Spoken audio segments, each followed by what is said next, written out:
MP board class 10th वाले सभी students के लिए अगला जो पेपर है सामाजिक विज्ञान का पेपर आ चुका है। मैंने आपसे कहा था कि अगला पेपर भी बताऊंगा, तो ये पूरा पेपर आपको देखना है। ये प्री बोर्ड परीक्षा का पेपर है जो आपकी परीक्षा में आ रहा है। प्यारे विद्यार्थियों, ध्यान से इन प्रश्नों को आप याद जरूर करें क्योंकि ये प्रश्न आपकी परीक्षा में आ रहे हैं। माय डियर फ्रेंड्स, आप अच्छा स्कोर आप बना पाएंगे अगर आप इस वीडियो को देखते हैं और इन प्रश्नों को अगर आप अच्छे से याद करते हैं तो। प्यारे विद्यार्थियों, प्रश्न आपसे यहाँ पर पूछा गया है कि चारागाह क्या है। प्यारे विद्यार्थियों, इसमें आपको लिखना है प्राकृतिक घास से ढकी भूमि को चारागाह कहते हैं। तो यहाँ पर हमारा ऑप्शन नंबर सी करेक्ट उत्तर के रूप में होगा। इनमें से कौन सा पत्तन पूर्वी तट पर स्थित है जो अंतः स्थलीय तथा अधिकतम गहराई का पत्तन है। तो प्यारे विद्यार्थियों, उसका नाम है Visakhapatnam. ET Paul music company ने नई सदी का उदय शीर्षक से एक संगीत की किताब प्रकाशित की है। तो वो कब प्रकाशित की थी? ये प्रकाशित हुई थी प्यारे विद्यार्थियों सन 1900 में। तो यहाँ पर हमारा सन 1900 करेक्ट उत्तर के रूप में हो जाएगा। संयुक्त राज्य अमेरिका में कौन सी शासन व्यवस्था है? तो इसमें आपको लिख कर आना है बहुदलीय या फिर द्विदलीय। प्यारे विद्यार्थियों, इसमें हमारा जो सही उत्तर होगा वो हो जाएगा द्विदलीय शासन व्यवस्था। इसमें ऑप्शन नंबर सी आपको करेक्ट करना है। सरकार द्वारा व्यापार अवरोधकों तथा प्रतिबंधों को हटाने की जो प्रक्रिया होती है उसे क्या कहते हैं? तो उसे उदारीकरण कहा गया है। तो इसमें आपको उदारीकरण लिखना है। ब्रेटन वुड्स सम्मेलन में किस संस्था की स्थापना होती है? तो इसमें आपको लिखना है अंतर्राष्ट्रीय मुद्रा कोष की स्थापना। इन सभी प्रश्नों का आप स्क्रीनशॉट लेकर रखिएगा और अच्छे से इन प्रश्नों को आप याद कर लीजिएगा अगर आप अपनी परीक्षा में अच्छे नंबर लाना चाहते हैं तो।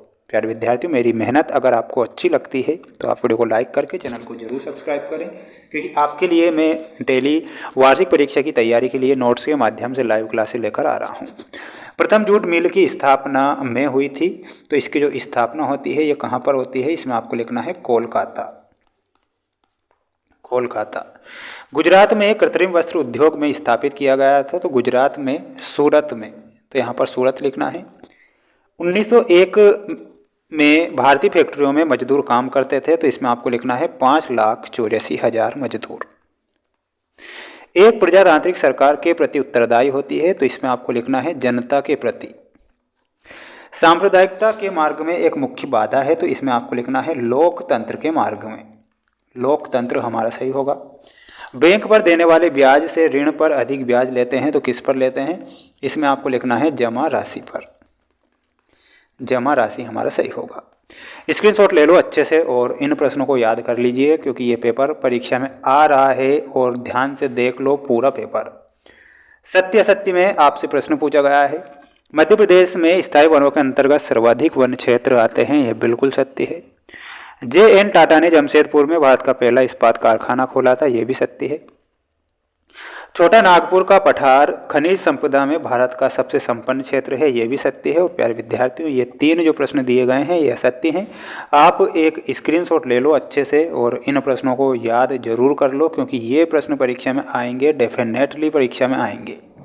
टिहरी बांध कहाँ और किस नदी पर है? तो टिहरी जो बांध है प्यारे विद्यार्थियों ये है उत्तराखंड में स्थित। कहाँ पर है? तो इसमें आपको लिखना है उत्तराखंड। नदी कौन सी है? तो नदी का नाम है भागीरथी नदी। तो इसमें आपको भागीरथी लिखना है। परमाणु ऊर्जा के दो प्रमुख खनिज कौन कौन से हैं? तो दो खनिज के बारे में पूछा गया है। तो एक तो यूरेनियम है, यूरेनियम है और दूसरा हो जाएगा प्यारे विद्यार्थियों थोरियम। यूरेनियम और थोरियम।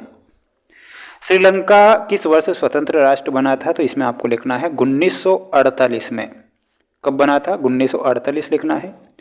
किन्हीं ऐसे देश का नाम बताइए जिसमें बहुत अधिक आर्थिक असमानता पाई जाती है। तो उस देश का नाम है बांग्लादेश। अंतर्राष्ट्रीय व्यापार को उदार बनाने के लिए नियमों का निर्धारण कौन करता है? तो प्यारे विद्यार्थियों इसमें आपको लिखना है WTO, विश्व व्यापार संगठन। स्वर्णिम चतुष्कोण किन किन स्थानों को मिलाता है? तो इसमें आपको लिखना है सभी बच्चों को मुंबई, चेन्नई, कोलकाता और दिल्ली। ये आपको ध्यान रखना है। ये कुछ महत्वपूर्ण प्रश्न है, मोस्ट इंपोर्टेंट प्रश्न है। अगर इनके भी आंसर आपको चाहिए, 23 ही प्रश्नों के आंसर अगर आपको चाहिए तो प्यारे विद्यार्थियों हमारा ऐप है जिसका नाम है मेंस एजुकेशन ऐप। लिंक मैंने डिस्क्रिप्शन में दे रखी है, आप जाकर ऐप को इंस्टॉल करिएगा।